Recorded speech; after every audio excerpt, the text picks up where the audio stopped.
Islamabad high court अल Azizia Avon feed reference में नवाज शरीफ की हिफाजती जमानत में 26 अक्टूबर ताईं वाद करे छड़ी। अदालती पुछाणे ते नेब नवाज शरीफ की जमानत में वाद की मुखालफत बदिरां हिमायत कई। नवाज शरीफ के मुतमइन करणो पवंदो त गैर हाज़िर छो रहियो। जॾहिं नेब के कंहिं शइ जी मुखालफत थी नाहे करणी त पोइ अपीलूं छा लाइ? नेब चेयरमैन का हिदायतूं वठी ईंदड़ ॿुधणी ते असांखे आगाह कयो। अदालत जी नेब प्रोसिक्यूटर के हिदायत।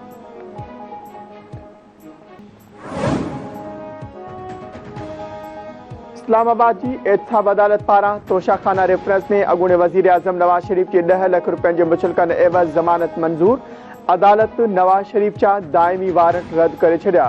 कारकुननि जी रश हुजण करे अदालत नवाज शरीफ के हाज़िरी लगाए वञण जी इजाज़त ॾेई छॾी। नेब प्रोसिक्यूटर चयो त मुस्लिम लीग नून जे सरबराह सरेंडर करे छॾियो। अदालत वारंट रद्द करे। जेकॾहिं वारंट रद्द थींदा त ट्रायल अॻिते हली सघंदो। अॻूणो वज़ीर आज़म नवाज शरीफ तोशाखाना रेफरेंस में 4 सालनि खां पोइ अदालत में पेश थियो। अदालत तोशाखाना रेफरेंस जी ॿुधणी 20 नवंबर ताईं मुलतवी करे छॾी।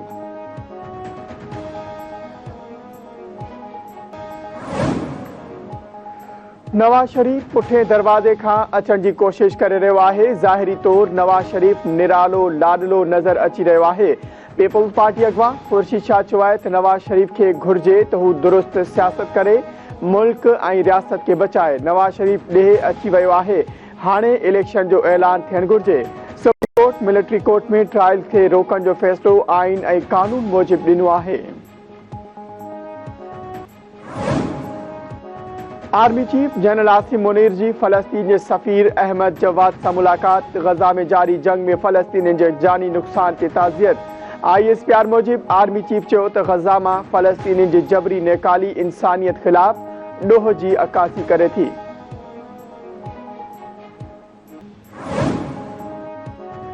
इसराइल फ़ौज गज़ा जी सरहदी पट्टी ते टैंकुनि जो लश्कर पहुचाए छॾियो। इसराइल पारां गज़ा में दाख़िल थियण जी कोशिश नाकाम थियण बैदि अंधाधुंध बमबारी जारी।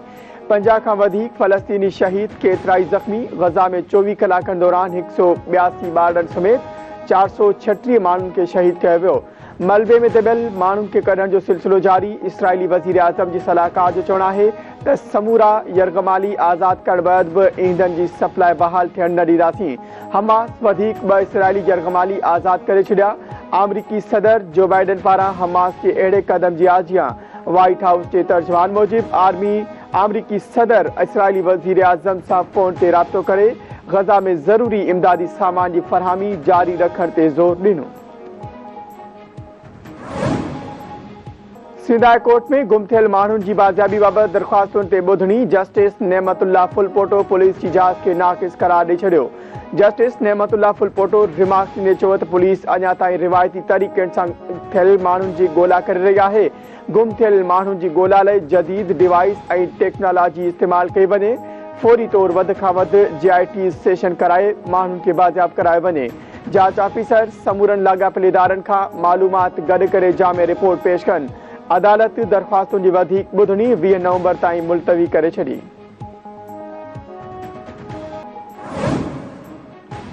तौहीन election commission case PTI chairman ज़ाती हैसियत में तलब। वकील पेश थी इलेक्शन कमीशन के ॿुधायो त PTI चेयरमैन रुगो तनक़ीद कई हुई। इलेक्शन कमीशन जे मेंबर चयो त PTI चेयरमैन खां लिखराए अचो त हुन माज़रत कई आहे। इख़्तिलाफ़ राय हक़ आहे पर गार ॾियण जो कंहिंखे बि हक़ नाहे। इलेक्शन कमीशन पारां PTI चेयरमैन के पेश न करण ते कावड़ जो इज़हार। मेंबर इलेक्शन कमीशन चयो त हिकु कैदी खे सिक्योरिटी नथा ॾेई सघो त ईंदड़ इलेक्शन में छा थींदो।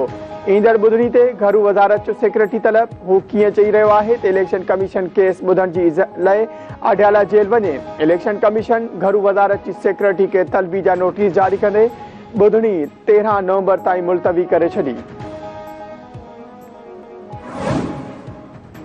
निगरान वॾे वज़ीर जस्टिस रिटायर मक़बूल बाक़िर पारां सखर जो दौरो। डबल सेक्शन स्कूल में लैब जो मुआइनो कयो। बाक़ाइदगी सां प्रैक्टिकल न कराइण। IT लैब में टैबलेट ऐं कंप्यूटर ख़राब हुजण ते निगरान वॾे वज़ीर पारां कावड़ जो इज़हार। साइंस उस्ताद खे मुअतल करण जी वार्निंग। स्कूलनि जी हालत दुरुस्त करियो, ॿी सूरत में घर वञण लाइ तयारु थी वञो। जस्टिस रिटायर मक़बूल बाक़िर जी डायरेक्टर स्कूल्स खे छंड। निगरान वॾे वज़ीर C सेक्शन थाणे जो बि दौरो कयो। SHO खे इंस्पेक्शन जो रिकॉर्ड मेंटेन करण ऐं केस प्रॉपर्टी गाॾियुनि जी सार संभाल करण जी हिदायत।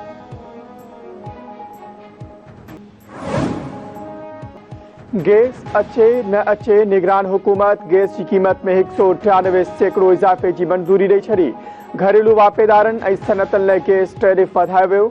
गैस मीटर ते चार्जिस 10 रुपयनि खां वधाए 400 रुपया माहवार मुक़रर। गैस की क़ीमत में वाध ते अवाम में सख़्त ताव पखड़ियल। शहरियुनि जो चवणु आहे त अॻु ई गैस जी लोड शेडिंग आहे, मथां वरी अघ में वाध परेशानी में मुब्तला करे छॾियो आहे। गैस की क़ीमत ऐं लोड शेडिंग घटाए रिलीफ फराहम कयो वञे।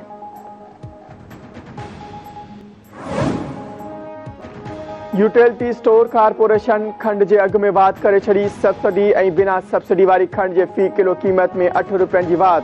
यूटिलिटी स्टोर ते आम वापेदारनि लाइ फी किलो खंड की कीमत 155 रुपया मुक़रर।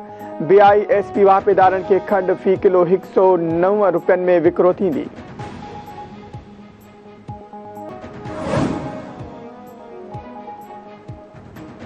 घोटकी भरसा नेशनल हाईवे वट सुंदराणी सावन तकरार ता फायरिंग में अधड़ोट शख्स मारिजी वियो। हथियारबंदनि जी फायरिंग में 55 वरे जो गुलाम कादिर सुंदराणी मारिजी वियो।